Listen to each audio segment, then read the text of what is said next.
Hey everyone, Mitch coming in from the Commander's Core Studio. Welcome to the show. So, spoiler season keeps moving on for Edge of Eternities, and we've got some crazy, amazing, and potentially even busted cards. Let's jump into them.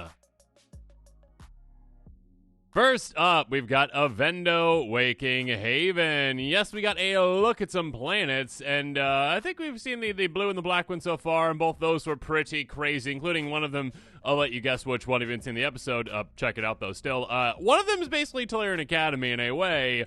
This one is reminiscent of another land. I wonder what that is. Anyways, it's a land planet, because that's the thing. It enters tapped. It taps for just a green. It's got station, so again, tap creatures, their power equals charge counters basically on this. Once you get to 12 plus, you pay a single green mana, you tap this in. Guess what you do?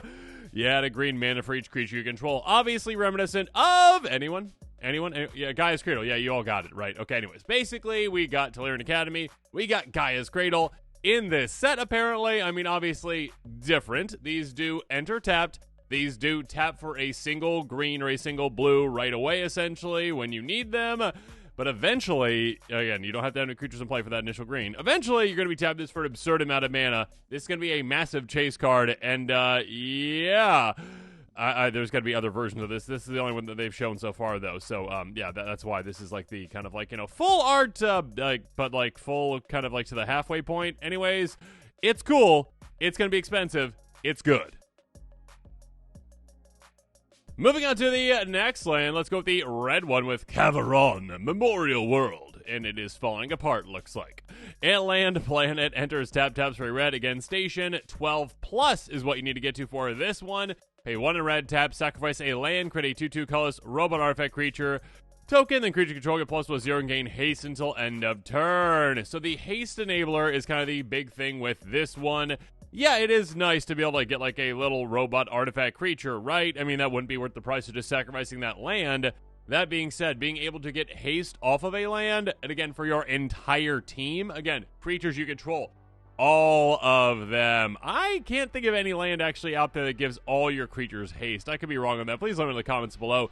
There are certain ones that are very good at giving individual creatures haste, but this one gives all of your creatures haste, which is pretty spicy, actually. So, now, is it going to be as big of a chase card as, say, the Toarian Academy one or the Gaia's Cradle one? No, but it is still quite spicy, quite good. And again, if you're literally just looking for haste enablers, this is quite a good one. There is a downside to sacrifice the land, but of course certain decks that actually want to sacrifice things, so do keep that in mind. Pretty solid. And you might be thinking, okay, so we got Gaia's Cradle and Toarian Academy. This one's got to be Terra Sanctum, and I was thinking that too, but no, Wizards doesn't care about Terra Sanctum. So I guess, yeah, I mean, it's just a not strictly worse Gaia's Cradle or Toarian Academy, but like, yeah, mass enchantments isn't as easy to do as mass creatures or mass artifacts. And again, apologies for the slight graininess on these. That being said, Adagia? Let's go with that. Windswept Bastion, a land planet, enters taps for a white, again station. Pay 3 and a white, tap once it's a 12 plus. Create a token that's copy of target artifact or enchantment you control, except it's legendary. Activate only as a sorcery. Oh my goodness. Okay, so that is incredibly powerful. Is it as powerful as if this would be like Terra Sanctum? That could be up for debate. That being said, it's a different question.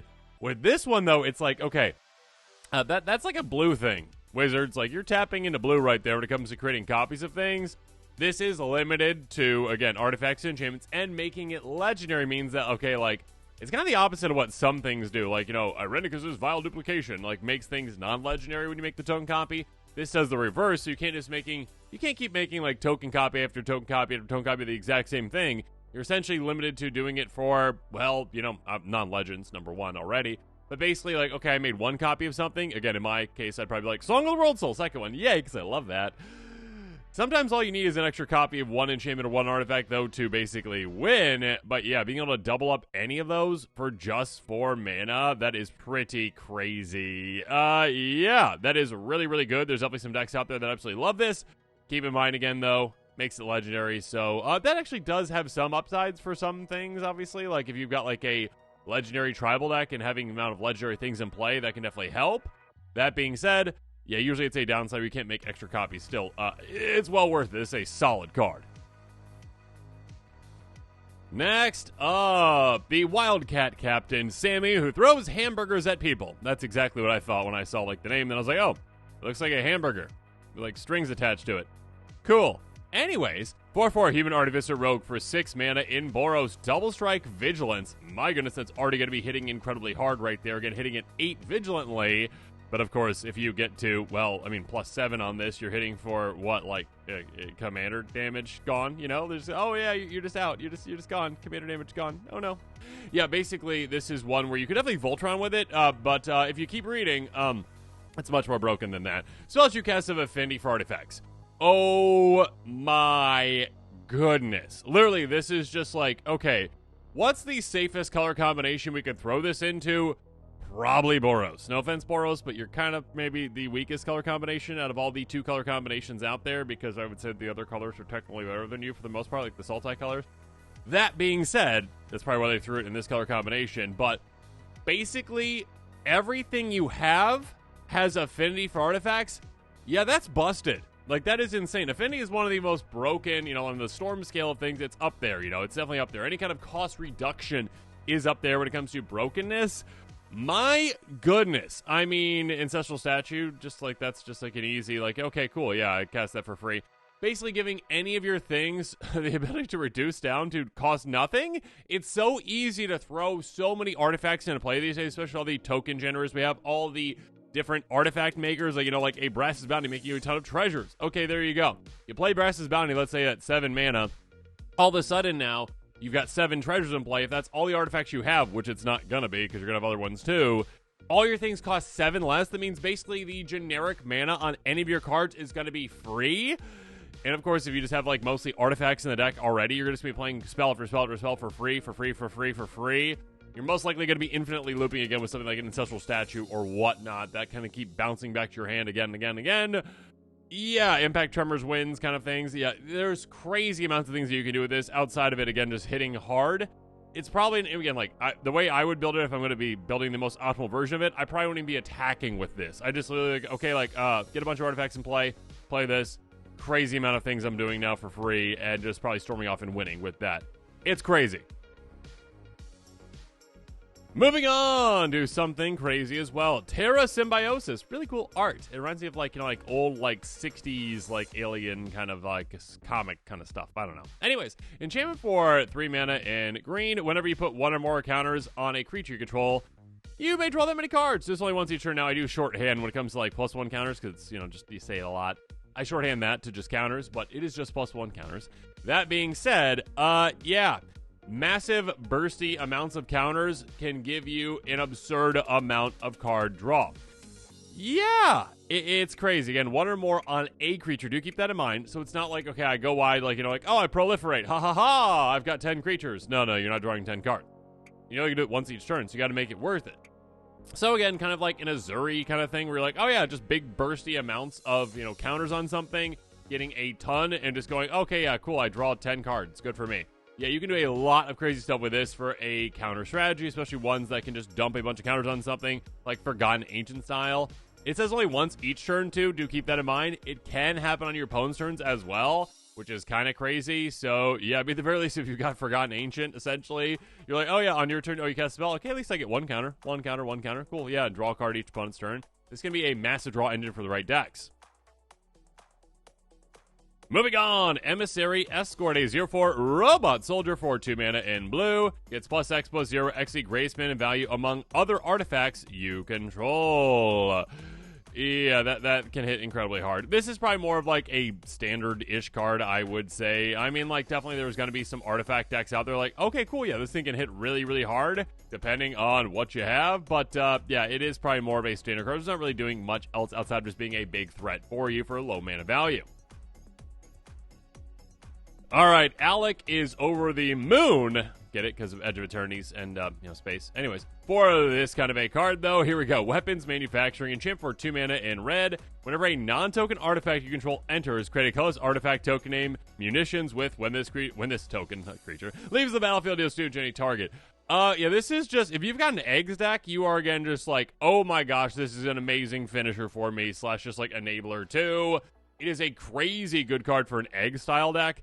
Outside of eggs, you definitely need a deck that cares about, like, sacrificing things, like getting artifacts in play and having the ability to sacrifice things as well. It's a more specific type deck, but again, like, if you literally just have a deck that cares about, like, massive amount of artifact tokens, or just literally one that, again, like, cares about, like, going wide with artifacts as well, like, just, oh, okay, cool, I throw this in there, and maybe even if your munitions don't leave the battlefield, essentially, until, like, a board wipe might happen, sure, like, you can still just go wide with artifacts, and then, like, your affinity for artifacts is just insane. So, outside of eggs, there's still places for it. It's just absolutely crazy in eggs.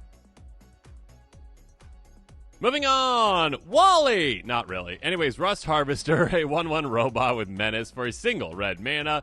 Pay 2, tap, exile an artifact card from your graveyard, put a counter on this creature, then deals damage with power to any target. That's pretty spicy. When it comes to, like, how many decks this might see play in, like, it's more so, like, if you've got a deck that can actually just have a bunch of power, like a bunch of ways to get a bunch of power onto a bunch of things, like I'm talking about a bunch of anthems out there, maybe base power toughness adjusters like March of the World kind of thing, ways to essentially make this into a huge threat already where you don't have to just keep, like, building it up, or just, like, counter strategies too.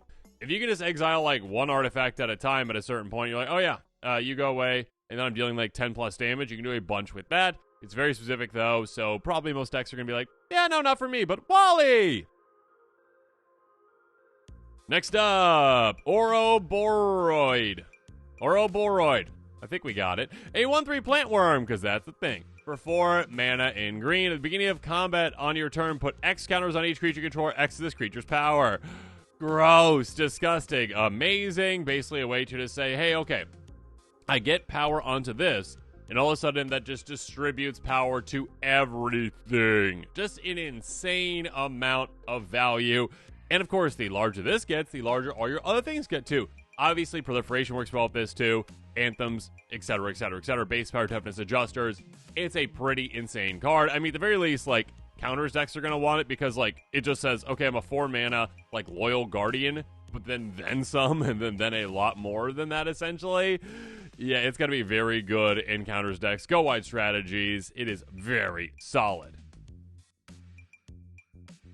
You're not ready for this next pick, and neither was I with the End Stone. This is the stone that is the end. The future is set, the present remains uncertain. What?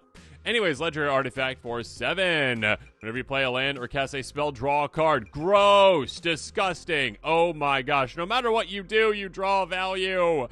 Beginning of your end step, your life total becomes half your starting life total rounded up. Oh, okay, there's a downside. So basically with this one, you're like, okay, I just get insane amounts of power at the cost of life, which is okay in Commander because, you know, you got so much. It's fine. You're going from 40 to 20, 20 to 10, 10 to 5. You're fine. You're fine. Things are going well.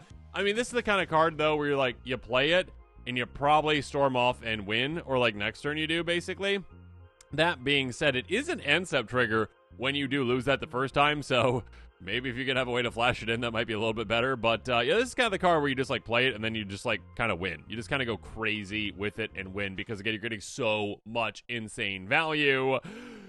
It is also not a May on the draw, so do keep that in mind. You could mill yourself out if you're going absolutely crazy. You probably should find a way to, you know, win without doing that. And, of course, if you have, like, a life swap type strategy, which I love, my Selenium Dark Angel deck, you know, there you go.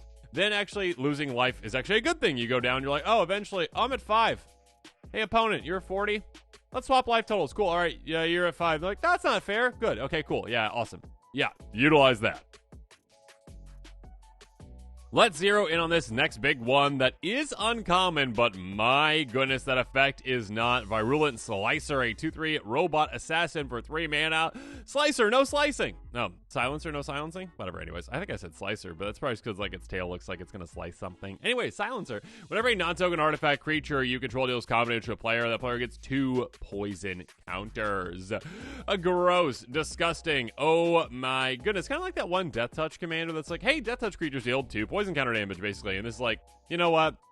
Instead, we're going to go with non-token artifacts. Thank goodness it's non-token. That way, like, every little servo doesn't just scare you, essentially. But basically with this one, it's like, okay, hey, you get this in play in any kind of a non-token artifact creature-based strategy, and it's like, oh, I hit 5 times and they go away? Yeah, disgusting, amazing, gross. I can see this being a powerhouse. Again, it's uncommon, but still, a powerhouse in artifact creature decks. especially like, colorless ones that have like an extra win condition now with this. Yeah, it is insane. It is crazy. It is so good. It's going to see a lot of play. Some really sick art on this next one. We've got Singularity Rupture. That doesn't look good. Sorcery for, that's like what's going on right there. Everyone's like, oh no, that's not good in the sky right there, whatever that is. Sorcery for 7 mana in Dimir. Destroy all creatures, then any number of target players each mill half their library rounded down. That is hilarious and amazing. It is a great way to not only wipe the board, but also to, again, if you're in a mill deck or a self-mill deck, go, yeah, let's just half everything. Great. Of course, if you have any kind of a card like a Bruvac, this is just a I take everyone out combo. Luckily, it can't be in a Bruvac deck because Bruvac is mono blue. That being said, yeah, if you've got Bruvac and a, say, Phoenix mill deck, yeah, that's a combo right there. You just mill everyone else out. So, this one is absolutely crazy. It's a great way to, again, wipe the board. If you don't have ways that, you're not going to utilize this board wipe. You're not going to pay that extra, basically, like 3 mana, from like a Wrath of God, value, essentially. You're going to pay that extra 3 mana just, like, mill people for no reason. But again, if you're in a mill deck, you love this. If you're in a self-mill deck, you also love this, because being able to get rid of, your own cards within the graveyard and get access to those, potentially, can be absolutely huge, too. Have fun. Onward we go to Genomorph Imago. Cool, let's go with that. 1/3 insect druid with flying for 2 mana in Simic Landfall. Whenever a land you control enters, target creature has base power and toughness 3/3 until end of turn. If you control 6 or more lands, base power and toughness 6/6 until end of turn instead. This one is interesting because, like, it definitely could make the cut in certain landfall strategies. Certain landfall strategies are going wide, essentially, like, making a bunch of, like, tokens. Like, oh, okay, cool, yeah, like Spore Mound, hey, make little 1/1s or whatever. Zendicars Royal, make some 2/2s. And all of a sudden, you just have a big, wide army of a bunch of, like, small creatures. And then once you get to, again, 6 or more lands, which takes no time at all in a landfall strategy, you're going to be getting there. Now you can turn creatures in 6/6s. It's not, like, permanent value. Again, it's end of turn. So, yeah, that's something that is a bit more limiting. That being said, yeah, it is something that could definitely see play for a landfall strategy. Also at 2 mana, we've got Frenzied Baloth. He looks furry and fun. A 3/2 beast. This spell can't be countered. Uh-oh. For 2 mana in green. Trample Haste. Creature spells you control can't be countered. Uh-oh. Combat damage can't be prevented. Uh-oh. Yeah, this is just green, green, green. This is, Wizards. This is how green should be, all right? There's no draw on it. It's like, and it draws 3 cards whenever it dies. Why, Wizards? Why? Yeah, finally, all right, Wizards. Just do the green things. Green things like creatures, okay? You can't just stop my creatures. Combat damage is what matters, all right? Yeah, this is exactly the kind of thing that green needs, all right? Go in this direction, please. Yeah, so basically, if you want to protect your creature spells, if you got a creature-based strategy, this is insanely good. It's also a great way to stop fog decks, and there's not a lot of those running around, but still, making sure your combat damage can be prevented could be quite nice, too. Yeah, a great card for like a stompy deck, a creature-based strategy, one that wants to protect its things. Go for it. And one that I believe is going to be pretty popular in Standard, I would think, and maybe some other formats too, but in Commander, good for a human deck or a rogue deck potentially, but yeah, it's, one of the very first 4/1s, it comes to my memory, for 2 mana essentially, but yeah, it is a good amount of power with, like, no downside, really. 4/1 human rogue with menace for 2 mana. Ward, discard a card, so protects itself too. On top of that, whenever it attacks, you get a counter target creature an opponent controls. Okay, so there is a downside there. That being said, with that downside, in Commander, that can actually become an upside, because you're basically like, okay, hey, opponent, let's make a deal, all right? I'm not going to attack you with this creature. I will give you a counter on that creature. Let's figure out something. Maybe you don't attack me with that creature next turn, okay? Okay. That being said, this is probably more so for, like, again, like a rogue strategy, one that wants to have evasive creatures, etc., etc., etc. It's a cool card, cool design. Yeah, maybe not all for, Commander, though, versus other formats. Next up, I kind of referenced, like, the original of this card a little while ago, but EU Social, no idea. Engineering, an enchantment for 5 mana in green. Landfall, whenever a land you control enters, create a 2/2 elemental. Nope. Colorless robot artifact creature token. Yeah, Zendicars Royal. This is basically the exact same thing, but it does have warp, which means that you can pay 1 in a green and basically cast it for its warp cost, exile at the beginning of the next end step, then you can cast from exile on a later turn. Essentially with this one, though, you can go, oh, okay, I'm just going to have this really big turn where I pop off with a bunch of lands. Let's play this for cheap because I don't have the extra 5 mana to pay right now. Play it for cheap, get it down, get that effect, and then play it later when I need it. Obviously, there's also things to play with, like, constellation effects, enchantment ETB effects, essentially, with that. You can definitely go in that direction with it, too. But yeah, at the very least, it's just like an extra copy of Zendicars Royal that you can sometimes, like, pre-get in play a little earlier. And, of course, like I mentioned before, with, like, blink decks, blinking things off of Warp can be quite effective because you basically cheat them into play then. You keep them in play, I should say. Yeah, very good for landfall strategies. Obviously, to say basically another copy of Zendicars Royal. And Wizards needs to reprint Zendicars Royal, so reprint that, too, please. Thank you. Get ready for what's coming next, because we got Hearth Hull, the World Seed, a spacecraft for 4 mana in Jund. It's got station 2+. It's going to have pay 1, tap, sacrifice a land, draw 2 cards, play a land this turn. Fun. Flying Vigilance, haste 6/7 once you get to 8+, and whenever you sacrifice a land, each opponent loses 2 life. Game ender. So yeah, this again can be your commander. Cool! And obviously there's some cool ways to build around that. I mean, just utilizing like a Zurin Orb to sacrifice your lands at will and just like destroy all your opponents. Yeah, make them all lose 2 life per land. That's pretty disgusting. Obviously, I mean, this could play in like a Corvold deck as well. It is just a very solid draw engine for you up until then. That also just like, again, plays with like landfall strategies potentially too. It's a very solid card. Again, the 99 or a commander for those types of strategies.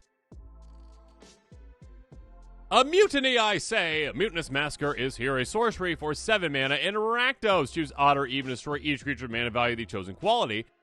Interesting. Then gain control of all creatures until end of turn. Untap them, they gain haste till end of turn. 0 is even. Technically not, but it technically is kind of. Anyways, so what this is like a conditional board wipe in a way. It's like board wipe, half board wipe meets insurrection. It's really interesting. So basically, this is a card where you're going to go, okay, I take all of the creatures at this, odd or even, and the rest go away, and now I swing through with whatever creatures are left, essentially.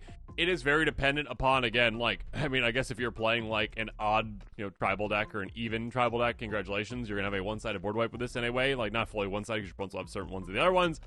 But here's the thing. If you're playing in, say, like, an aristocrat-style strategy with this kind of a card, you're getting rid of all the cards anyways that you don't want. You just basically go, okay, I choose whichever one's most beneficial to me, swing out with the creatures that I stole, and then freely sacrifice the ones before they go back to my opponents, essentially, right?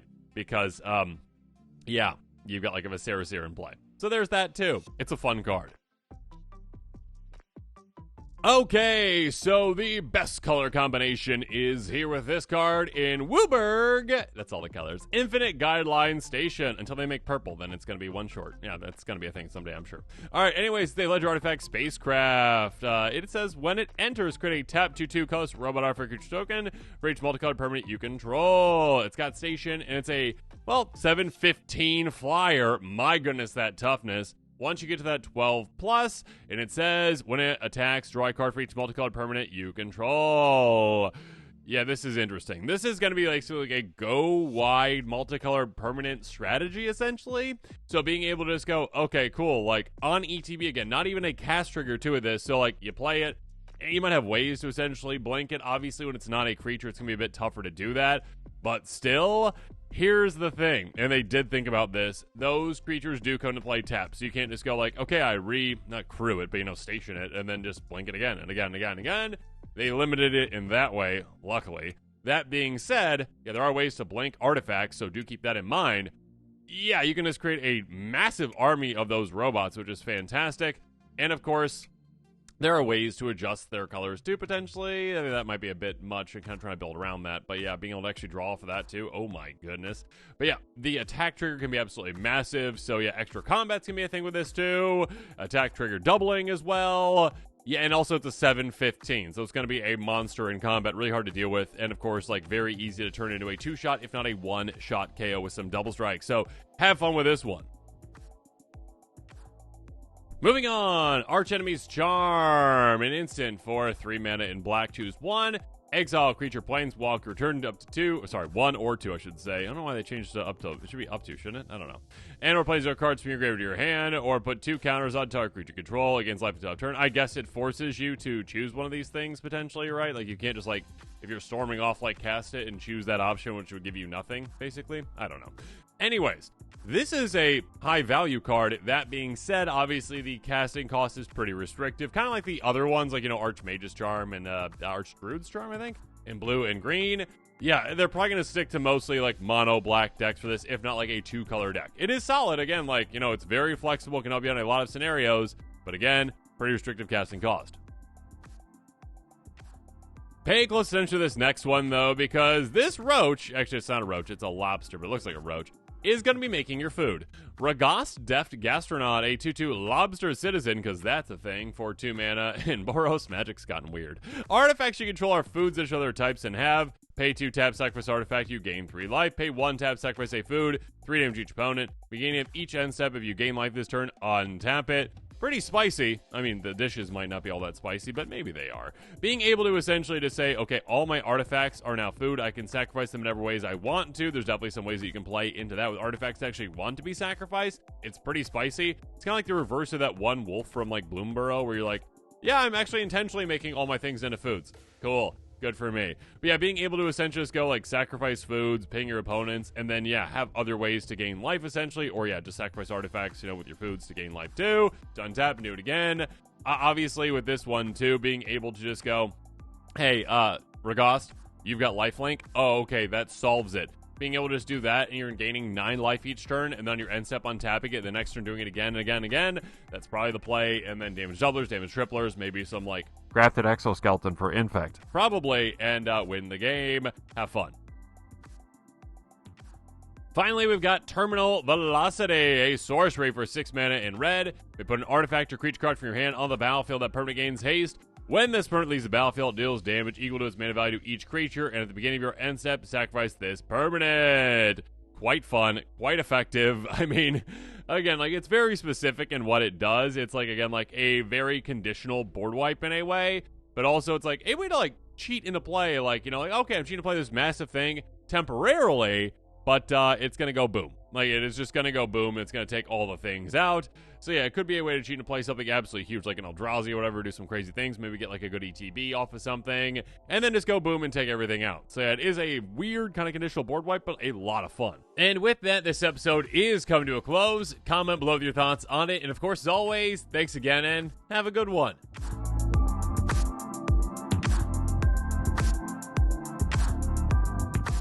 This show and episodes like this one are possible thanks to viewers like you. If you're looking for an easy way to help support this show, make sure that you like, share, and subscribe. Also, hit that bell notification icon so you don't miss any new episodes. You can also go check out our playmats and other merchandise at thecommandersquarters.com. Another easy way to support this show is with our TCG Player affiliate links. So whether you're buying a deck or individual cards, you can use this general link right here or one in the description. And the final way that you can support this show is by supporting us directly by becoming a patron. There are many benefits to being a patron, and I truly couldn't do this without all of their support.